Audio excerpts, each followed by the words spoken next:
constant groping of things unknown, drawing from the endless reaches of time,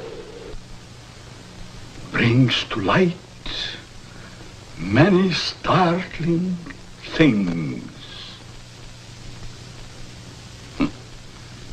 Startling because they seem new, sudden.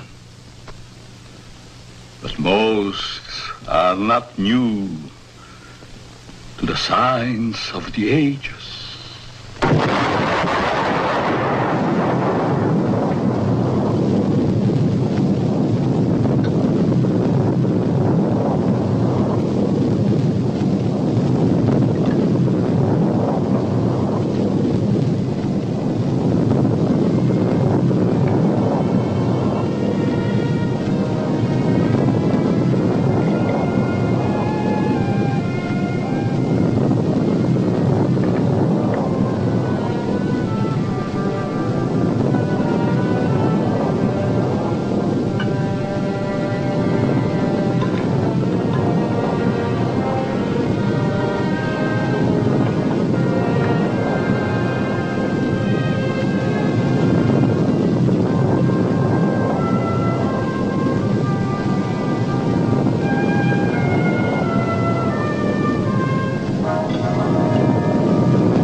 With their own thoughts, their own ideas,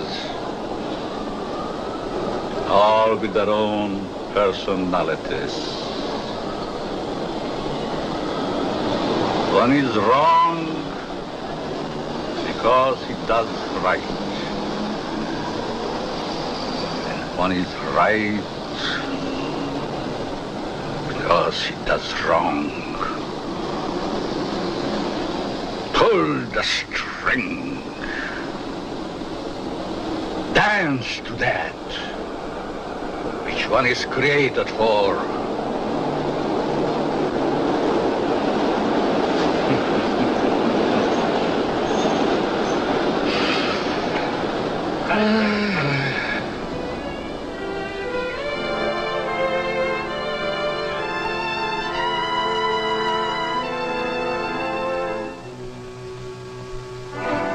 New day is begun.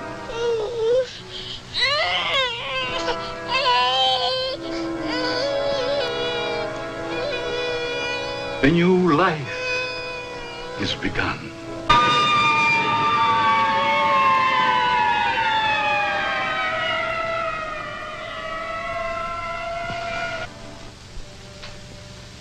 A life is ended.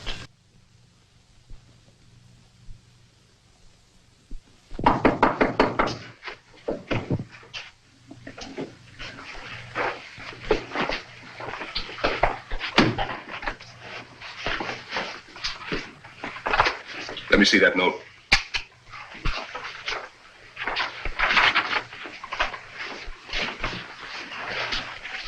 The records will tell the story. I was put in jail recently. Why? Because I, a man, was caught on the street wearing women's clothing. This was my 4th arrest for the same act.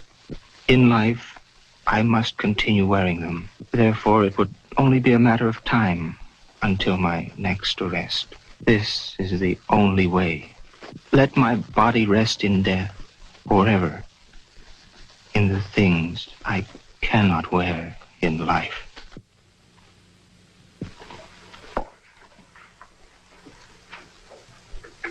Inspector Warren is here to see you, Dr. Alton. Oh, yes. Show him in, Miss Stevens.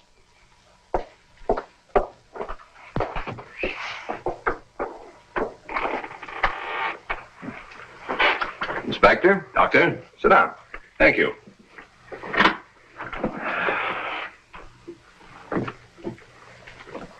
You're a very busy man, Dr. Alton, I know. I appreciate this time you're giving me. Business or pleasure, Inspector? In a way, business. From policeman to inspector. 20 years of it. I guess I've seen everything there is for a policeman to see. Yet I wonder if we ever stop learning. Learning about which we see. Trying to learn more about an ounce of prevention. I'm a man who thrives on learning. We only have one life to live. If we throw that one away, what is there left? Doctor, I'm hoping to learn something from you. And with that knowledge, maybe save some human from a fate which I just witnessed a few days ago. A 4-time loser. This type of case comes to me as well as yourself many times during the course of 1 month. The suicide? The suicide. Most of us have our idiosyncrasies. This fellow's was quite pronounced. Yes, but I wonder if it rated the death warrant it received. Well, that's why I'm here today, Doctor. What do we do about it? I've always heard you to be a hard-hearted policeman, Inspector. Isn't that what's thought of most policemen? The laws are written. The policeman is hired to see that those laws are enforced. We have a job to do. As in most jobs, there's always somebody who doesn't want that job to be done. In most factories today, the employer has put up suggestion boxes. Even the employer needs advice once in a while. I think in the case that we're referring to, I need advice. Maybe it shouldn't have happened as it did, but it did. Perhaps the next time we can prevent it. Let's get our story straight. You're referring to the suicide of the transvestite? If that's the word you men of medical science use for a man who wears woman's clothing, yes. Yes, in cold, technical language, that's the word. As unfriendly and as vicious as it may sound. However, in actuality, it's not an unfriendly word, nor is it vicious when you know the people to whom it pertains. Would this operation do these people any good? I understand you were quite prominent in a case that hit the headlines a few weeks ago. In some cases, yes. Others, no. Well, the papers certainly had a field day with that one. Strange as it may seem, even though it was a field day, as you so aptly put it, it's not a new story. Sex change has been performed many times. Those whose sex can be changed, they're the easy ones. But what of those who so desperately want to be of the opposite sex, yet can't change their sex? Such as was the case with Patricia, the suicide. I'd like to understand this, Doctor, as best you can tell me. You can only fully understand the sex change by taking two entirely different cases. Two men with exactly the same background, from childhood to manhood and on to their own decisions and destinations. I'd like to hear the story to the fullest. Only the infinity of the depths of a man's mind can really tell the story.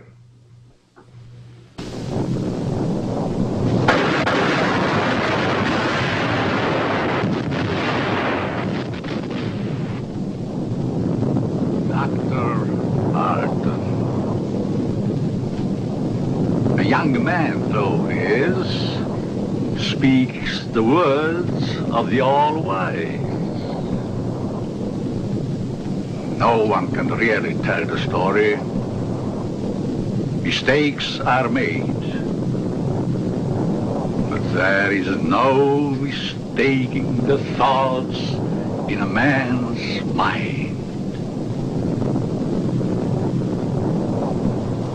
The story is begun.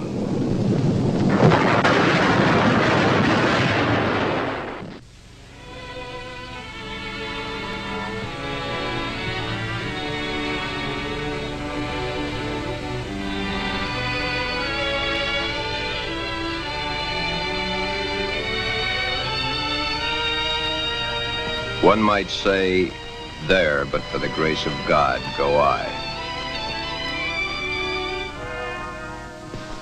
Why is the modern world shocked by this headline? Why? Once, not so very long ago, the people of the world were saying, airplanes, huh? Why, it's against the Creator's will. If the Creator wanted us to fly, he'd have given us wings. but we fly. Maybe some of you may still remember an even sillier remark. Automobiles? Bah. They scare the hosses. If the Creator had meant for us to roll around the countryside, we'd have been born with wheels. Silly? Certainly. We were not born with wings. We were not born with wheels. But in the modern world of today, it's an accepted fact that we must have them. So we have corrected that which nature has not given us. Strangely enough, nature has given us all these things. We just had to learn how to put nature's elements together for our use, that's all. Yet, the world is shocked by a sex change. If the Creator had wanted us to fly, he'd have given us wings. If the Creator had meant us to roll around the countryside, we'd have been born with wheels. If the Creator had meant us to be boys, we certainly would have been born boys. If the Creator had meant us to be born girls, we certainly would have been born girls. Are we sure? Nature makes mistakes. It's proven every day. This person is a transvestite, a man who is more comfortable wearing girls' clothes. The term transvestite is the name given by medical science to those persons who wear the clothing of the opposite sex. Many a transvestite actually wishes to be the opposite sex. The title of this can only be labeled Behind Locked Doors. Give this man satin undies, a dress, a sweater, and a skirt, or even the lounging outfit he has on, and he's the happiest individual in the world. He can work better, think better, he can play better, and he can be more of a credit to his community and his government because he is happy. These things are his comfort. But why the wig and makeup? He dares to enter the street dressed in the clothes he so much desires to wear, but only if he really appears female. The long hair, the makeup, the clothing, the actual contours of a girl. Most transvestites do not want to change their life, their bodies. Many of them simply want to change the clothing they wear to that is worn by the opposite sex. Glen is engaged to be married to Barbara, a lovely, intelligent girl. Those fingernails have got to go. You know, I didn't realize they're as long as they are. My goodness, they're almost as long as mine. Maybe even prettier. We'll have to paint them sometime just for the fun of it. We'll trim them. That's for sure. You know, honey, you've invited me to dinner so many times in the last couple of months. It's almost like we were married already. I wish we were, darling. It's been a long year. For both of us. But now, my studies are through, college is concluded, and I'm free at last. Free? For the time being. Huh? Oh. How about joining me for an after-dinner drink? The living room? Mm-hmm.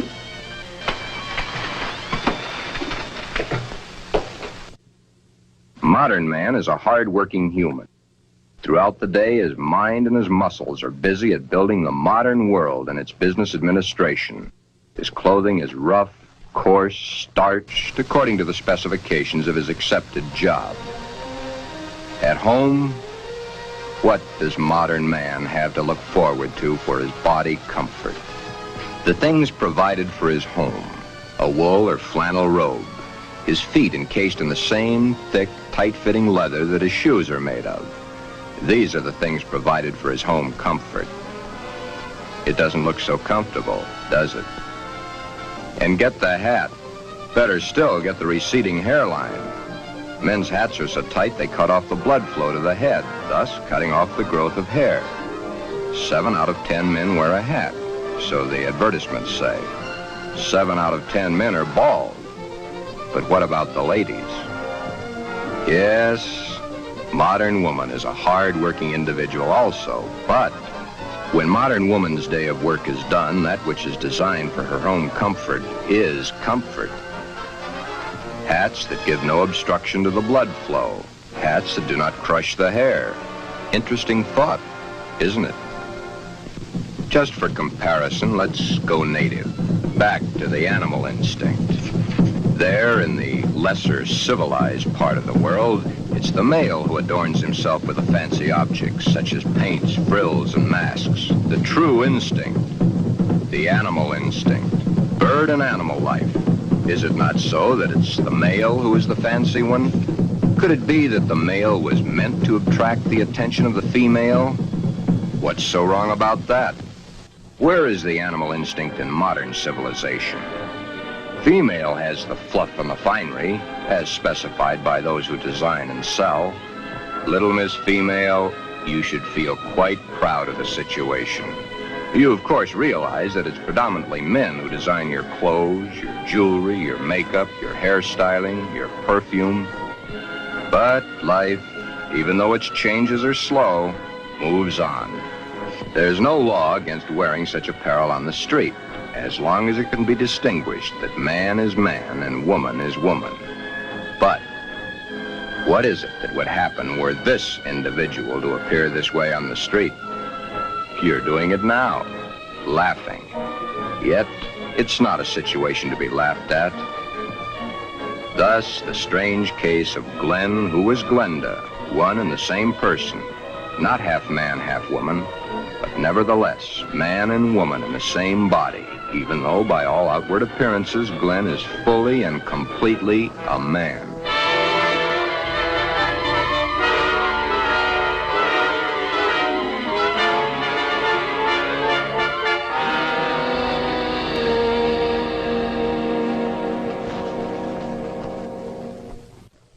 I asked Sis to let me borrow her dress. You want to borrow your sister's dress? What for? I want to wear it to the Halloween party. There are names for boys who go around wearing girls' clothes. Oh, don't be silly, darling. You go ahead and wear your sister's dress, Glen.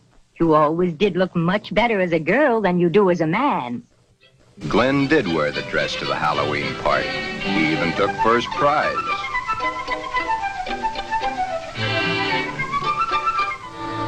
Then one day it wasn't Halloween any longer.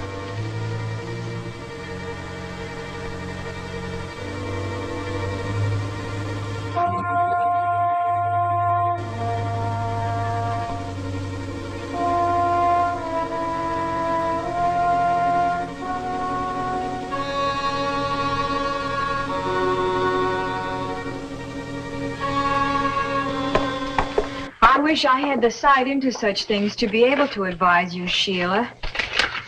Maybe if you took the problem to a doctor. It's Glen that needs the doctor. But when things like this go wrong with someone so close and in your own family, it's so hard to believe. It's not really hard to believe. It's just hard for you to accept. Well, of course it's hard for me to accept. Suppose I were to come home with Roy or one of my other boyfriends some night and find Glen like I did last night. Yeah, that would be hard to explain. That's the understatement of the year. Just how does one go about introducing your friends to your brother when brother's wearing your best sweater and your skirt and makeup to boot?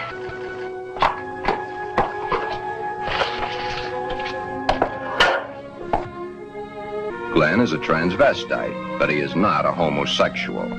Transvestism is the term given by medical science to those persons who desperately wish to wear the clothing of the opposite sex, yet whose sex life in all instances remains quite normal. Would you be surprised to know that this rough, tough individual was wearing pink satin undies under his rough exterior clothing? He is. Then there is your friend the milkman, who knows how to find comfort at home.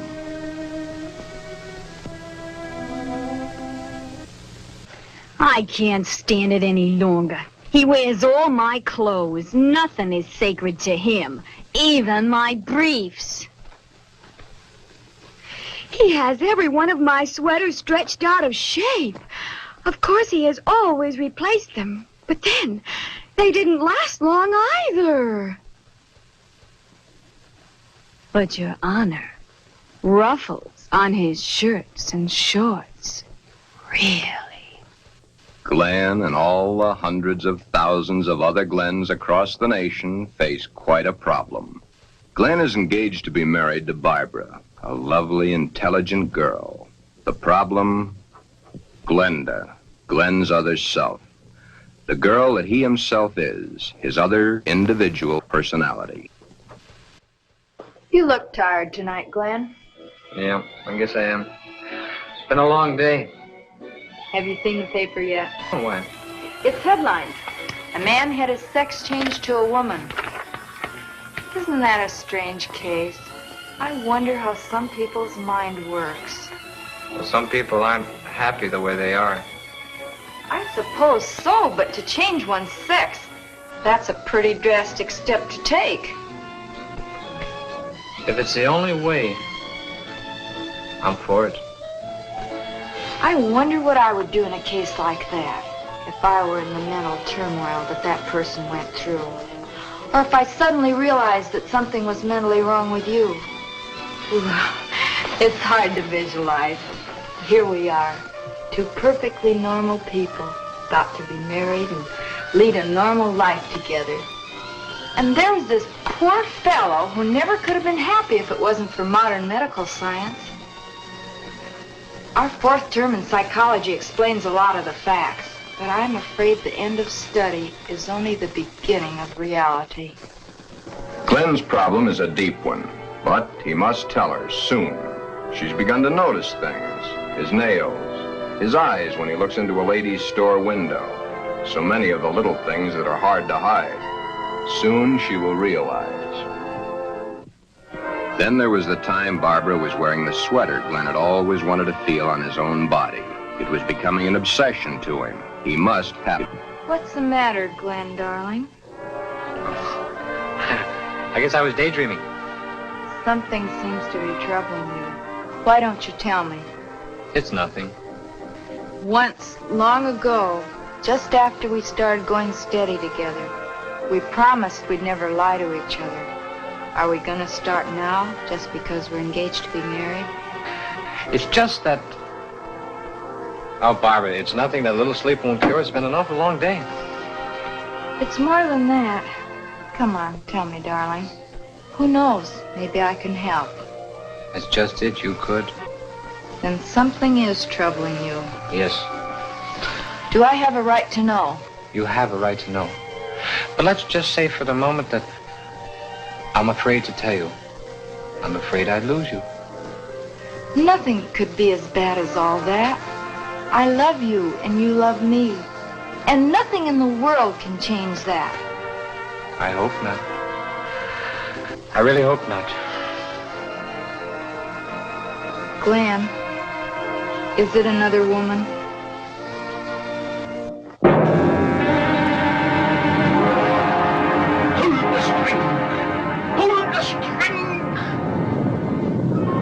Mistakes made.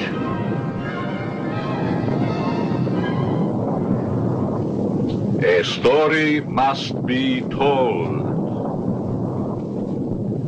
Always the same. He's not had the nerve to tell her. But he must soon come to some conclusion or forget the marriage. Should he tell Barbara of his Glenda now, before the wedding, or hit her between the eyes with it after, when it might be too late for either of them?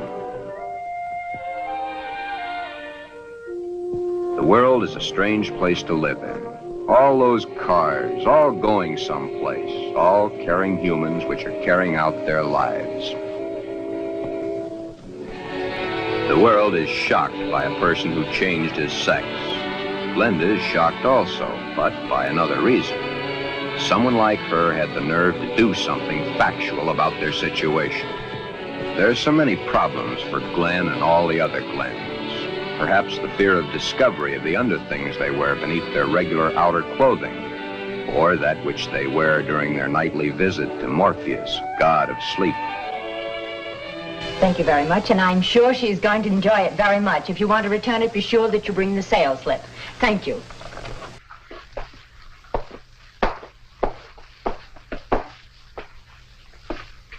Can I help you, sir? Yeah. Let me see a 90.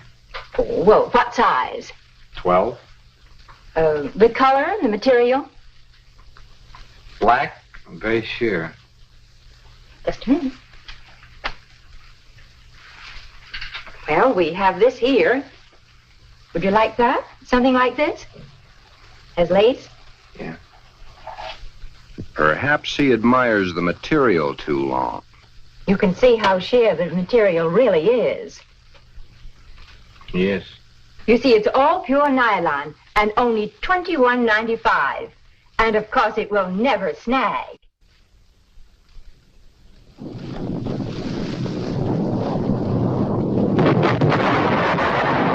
But Glen and Glenda and all the Glens and Glendas have an even bigger problem.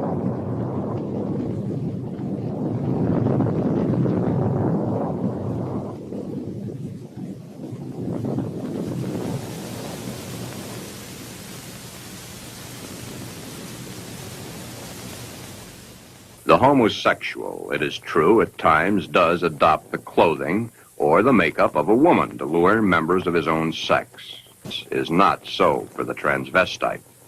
The transvestite is not interested in those of their own sex. The clothing is not worn to attract the attention of their own sex, but to eliminate themselves from being a member of that sex.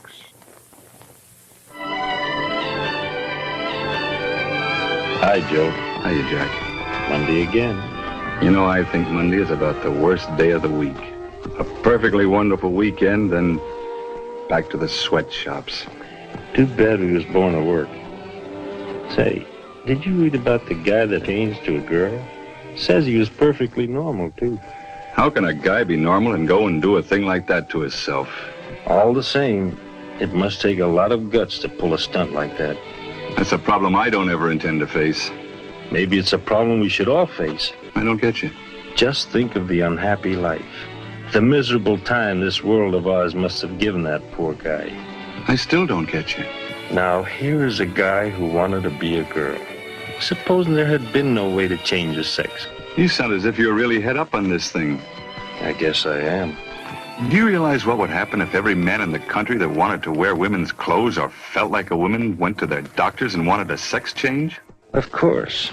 That's why I say perhaps society should be a little bit more lenient with them. Maybe society should try to understand them as human beings. Another day done. Thank goodness. See you tomorrow, Jack.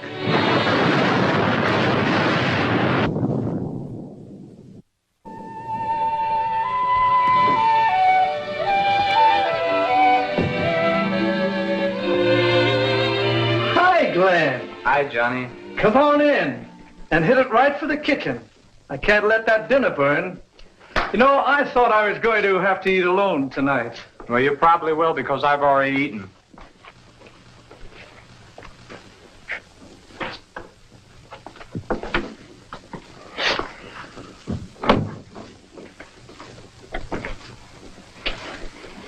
What's up? Nothing much. Say, you really look down in the dumps. I guess I got a problem. Haven't we all? I mean a real problem, one like I've never had to face before. Our whole existence is one big problem after another. I want to get married. You have a problem. When did this all come about? For nearly a year, I've been engaged to a very wonderful girl. Now the time is getting very close to the man with the book. I'm scared to death. You love her? Very much. Does she love you? Yes. There's no problem. Marry the girl.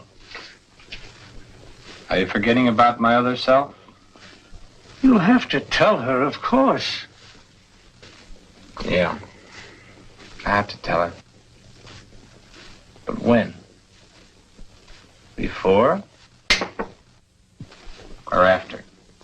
I think you know the answer to that one yourself. My mind's in a muddle, like in a thick fog. I can't make sense to myself sometimes. I thought I could stop wearing these things. I tried, honestly, I tried. I haven't had a stitch of them on for nearly 2 weeks until tonight. Then I couldn't stand it anymore. I had to put the moniker out of my mind. I'm afraid I'll lose her. I don't want that to happen because I really love her. Okay. Here's a story from fact. Johnny tells his story. He had not too long ago been married himself. He had kept quiet about his transvestite desires in the hopes that the new wife would never discover it. However, one day, the little woman came home unexpectedly an hour early.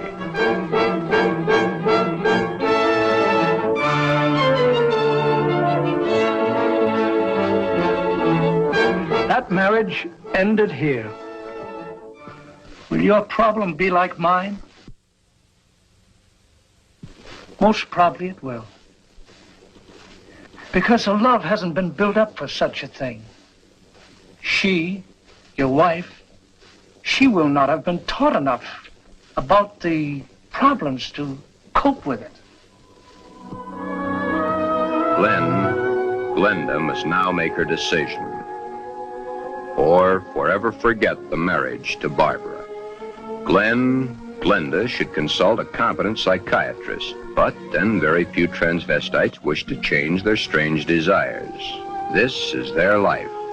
To take it away from them might do as great a harm as taking away an arm or a leg, or life itself. Many even carry their transvestite desires to the grave with them. Yes, it is a problem. But Glenda, remember back almost a year ago when Glen and Barbara accepted each other? Okay. That's the 6th time you've said goodnight. I guess it is. Look. Come on over here a minute. What is it? Never mind, just sit down.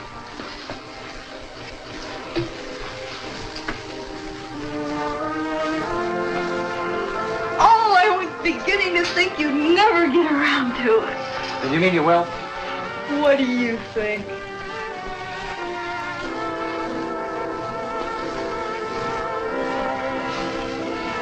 When? I must finish college first. It's only 7 months to go. Well, now, that's hardly long enough for you to get a trousseau together. How would you know about such things?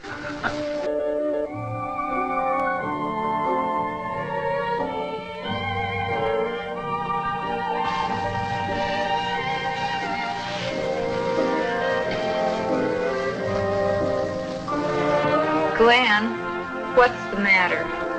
Huh? All of a sudden, you seem 1,000 miles off.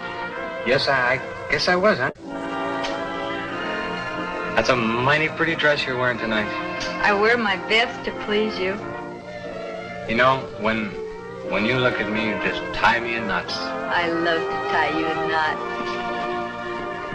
Oh, I'll be so happy when these next few months are over. Some special reason? Of course. So you can stop kissing me goodbye at the door every night. Yes. So you can hold me close to you always. Yes. Then all you'll have to do is call and close your eyes to feel my lips on yours.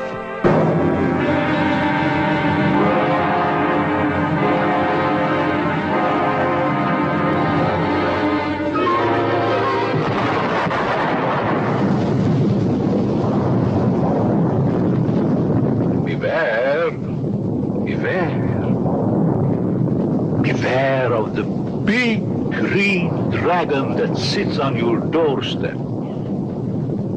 He eats little boys, fluffy ducktails, and big fat snails.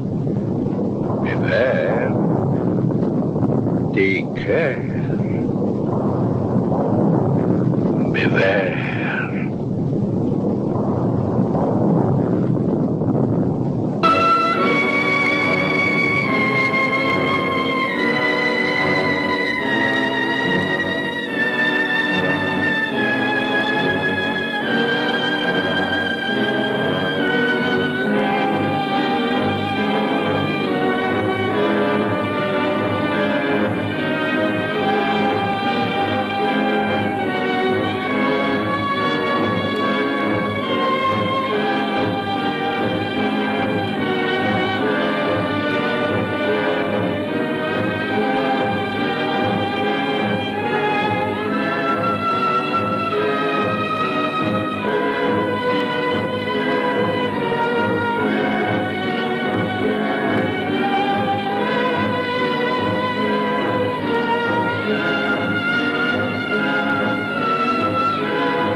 Tell me, dragon,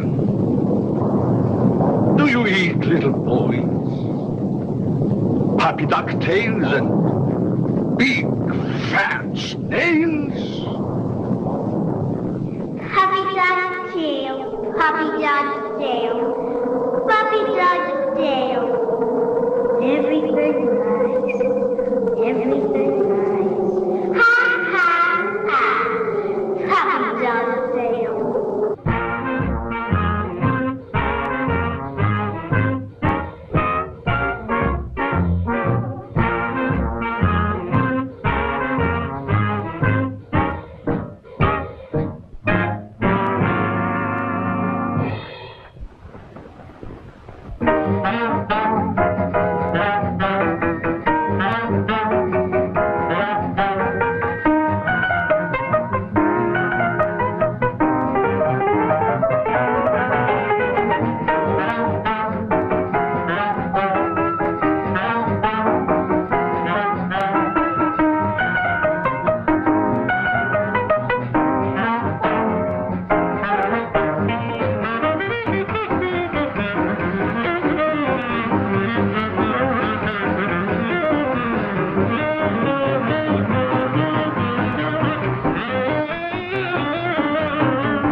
tail.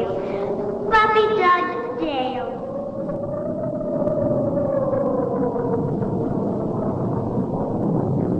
I'm a girl. I'm not. Everything lies. Everything lies. Ha ha ha. Puppy dog's tail.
Beware of the big green dragon that sits on your doorstep.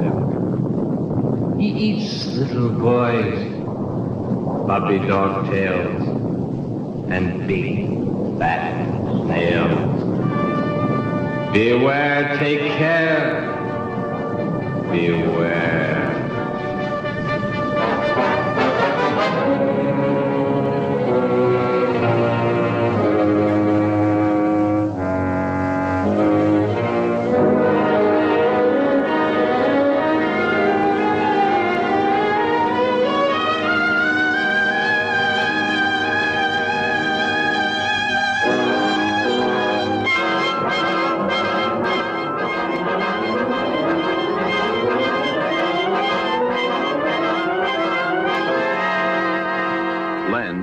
Glenda has made the decision.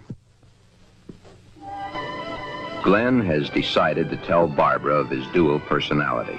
To tell her of the nighties and negligees, the sweaters and skirts, the robes and dresses, the stockings and the high-heeled shoes, the wig and the makeup. All that goes to make Glen into Glenda. He tells Barbara he cannot cheat her of the knowledge that she, as his fiancée, should possess. all the facts.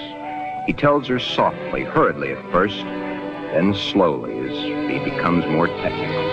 His hands move to caress the smooth material of her Angora sweater, which he has so long and so desperately wanted to put on his own body.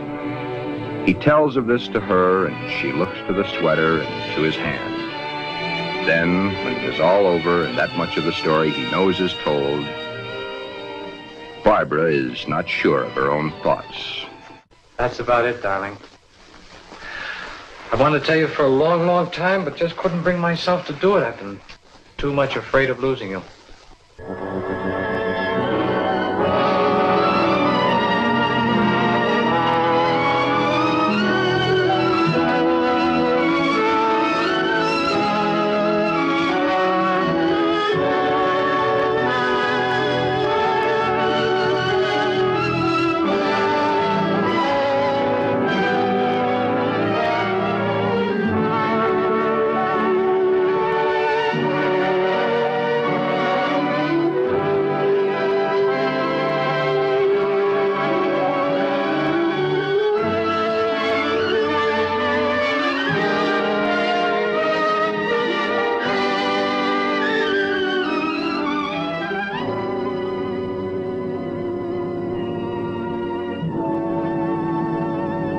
Glen, I don't fully understand this, but maybe together we can work it out.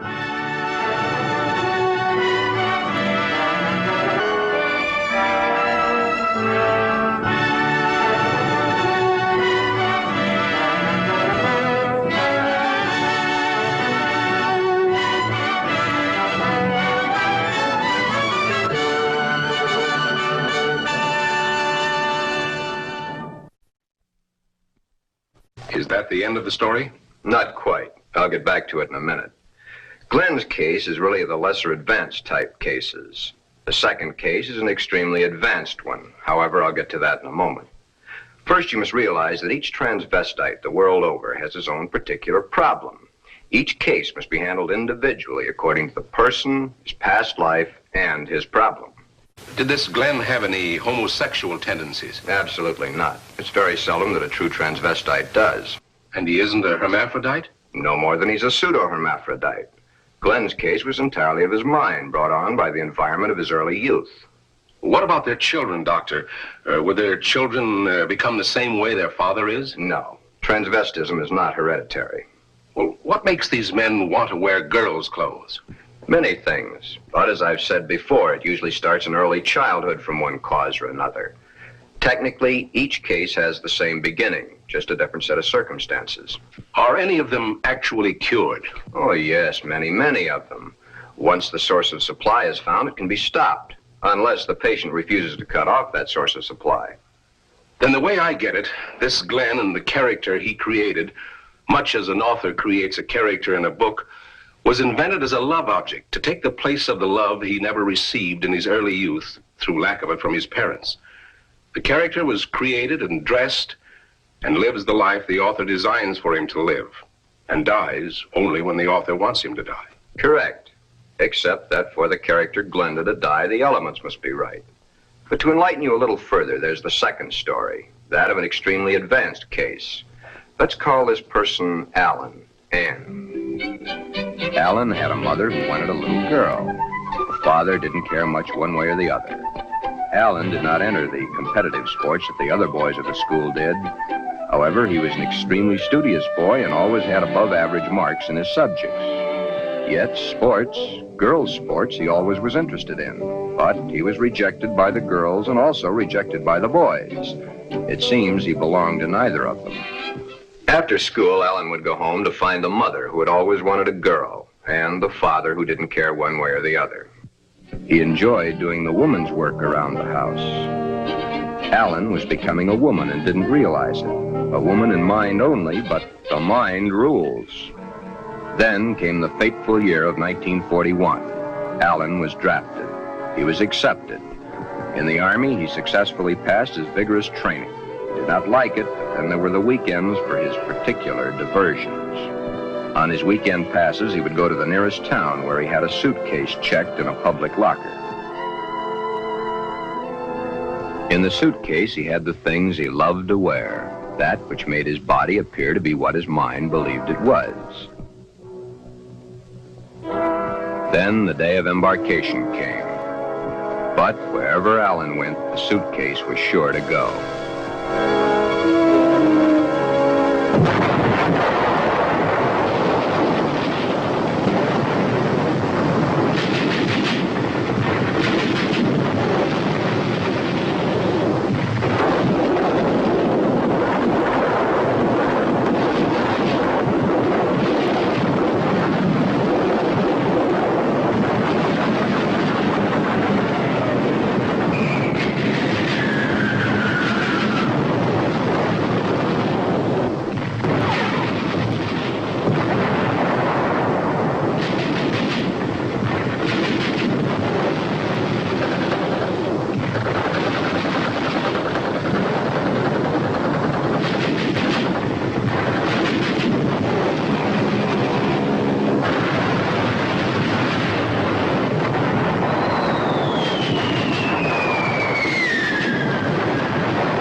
Then, as quickly as it had begun, the war was over. Alan came home. Alan had learned all the terms directed at men like himself, but no one had found out his aversion. He was honorably discharged from the service at the end of the war. He'd received the Silver Star and the Bronze Star for gallantry in action. While he was in an army hospital recuperating from a wound he had received in New Guinea, he learned a very interesting fact. He learned that foreign doctors were doing marvelous work with a sex change, man to woman, woman to man. Shortly after his separation from service, Alan came to me for advice. There followed many long sessions with my clinical reports and the reports of eminent doctors. It had been found that Alan was really a pseudohermaphrodite. A hermaphrodite is one who has the organs of both the male and female in plain sight. A pseudohermaphrodite is one who has one perfectly formed organ of either sex and one imperfectly formed one that's difficult to detect. Alan was of the latter.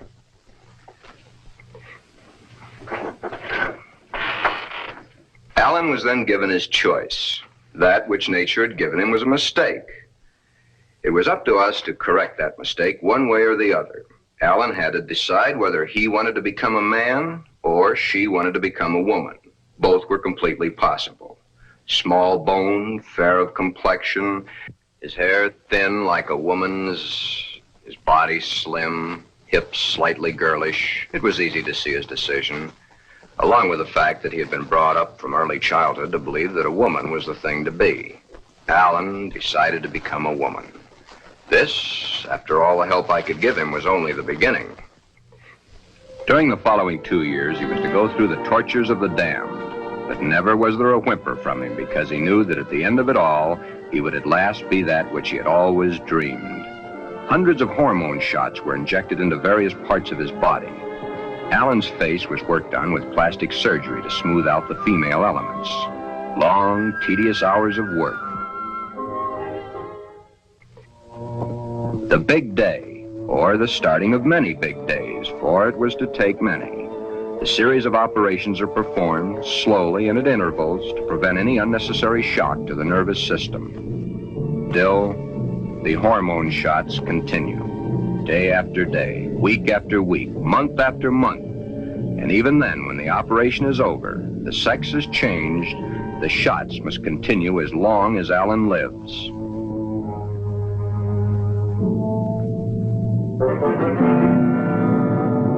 First, the breasts are brought out. The body of the woman within begins to appear now.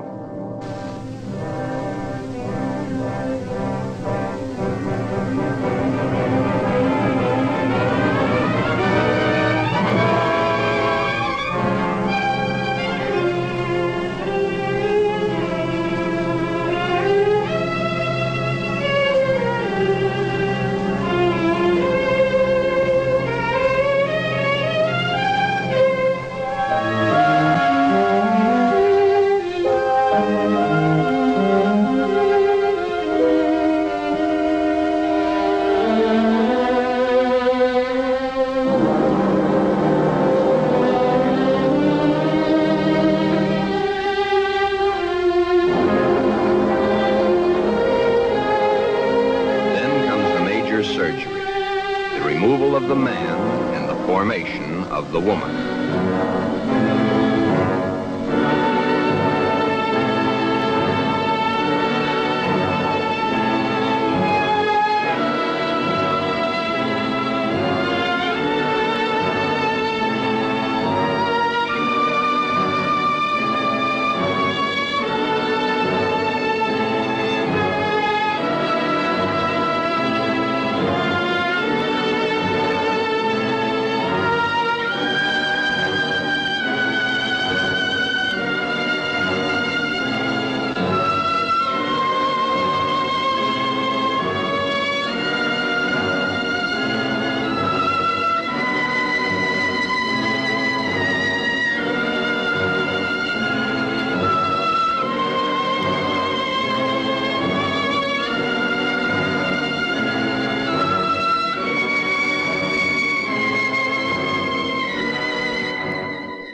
But in time, Alan is Anne, a very happy, lovely young lady that modern medicine and science has created almost as a Frankenstein monster.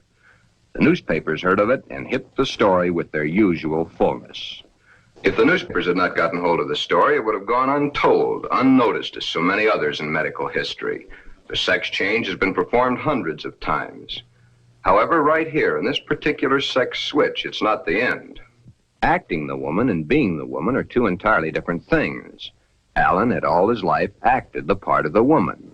Now he is that woman and must learn how it's done. Anne must learn how to do her own hair, how to make the correct styling for her facial contours. The proper walk must be adopted. A lady is a lady, whatever the case may be. Continuing my own psychiatric treatment, it was my duty now to explain to Anne the duty of a woman in her sex life. Alan, of course, had known the man's, but he was soon to realize he knew very little about a woman's. Yet, through it all, Anne loved every minute of it. Anne was indeed meant to be a woman, and now that the sex change had been completed, Anne was a very happy woman, and a woman who was eager to learn, and now was accepted by society. A woman born at the age of 24, in a world that for 24 years she had seen as a man, but a woman who now would, and was properly instructed in how to accept, a woman's world. Thus, this case, which has a happy ending, is due entirely to the corrections made by medical science. I've had several such cases. In fact, in my 20 years of practice, I've been prominent in 7. However, my colleagues have had hundreds. Then you believe that the Glen of the first story should have the sex change? In Glen's case, no. No, indeed. Glen would never be happy with a sex change. The Alan of your story ended happy? I'll tell it to you exactly as I told it to them. Shortly after Glen told Barbara of his love for girls' clothing, he started treatments with me. On the last treatment, both he and Barbara came to me. I told them the same story of Alan, Anne, as I've told it to you, Inspector. Anne was a pseudohermaphrodite. Even though one of the sexes was imperfect, she had the organs and the characteristics of both the male and female. Glen's case is an entirely different type of case. Remember I said, no matter what the case, it's a different thing. A new problem to be looked into, then solved. A new challenge to the psychoanalysis. Glen's body holds only one sex, that of the male. In all our talks, I've learned these pertinent facts. Glen's father had no love for his son. His father wanted Glen to be a football hero or a baseball player so that he could brag to his cronies down at the corner saloon as his cronies bragged to him about their own sons. Thus, the ruse of Glen's fictitious character. He invented it when he could find no love from his mother and no love from his father. His mother had hated her own father. Glen reminded her of her father. Therefore, she gave all her affection, love, and attention to her daughter. Glen then decided also to become a daughter. Glen, you can kill this fictitious character of yours anytime you wish. For your happy ending, it's the only way. Then you think I can kill this second character by transferring her qualities to Barbara? Exactly. But as the author and his character, the elements must be right. It's up to you, Barbara. You must take the place, give the love, and accept the facts that Glenda has always accepted.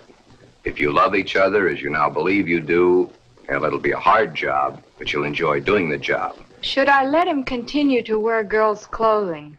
Or should I put my foot down? Put your foot down, you'd only go behind closed doors. Love is the only answer. Glenda must be transferred to you. Supposing Glen never gets over wearing girls' clothing. Would it matter to you very much? I love Glen. I'll do everything I can to make him happy.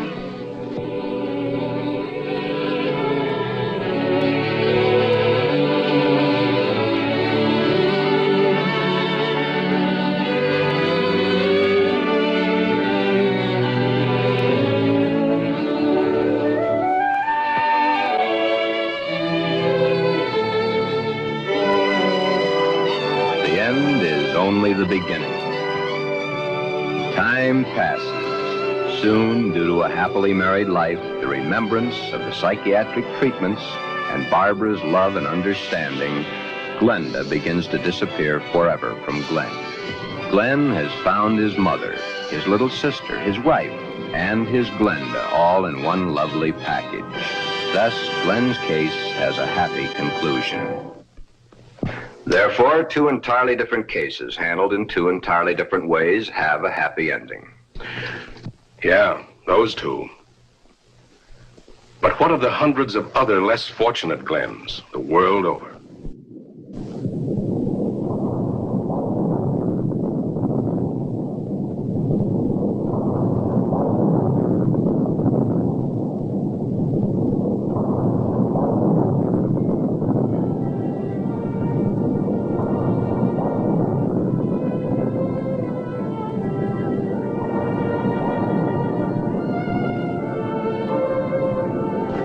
Yes. But what of the others? Less fortunate Glens, the world over.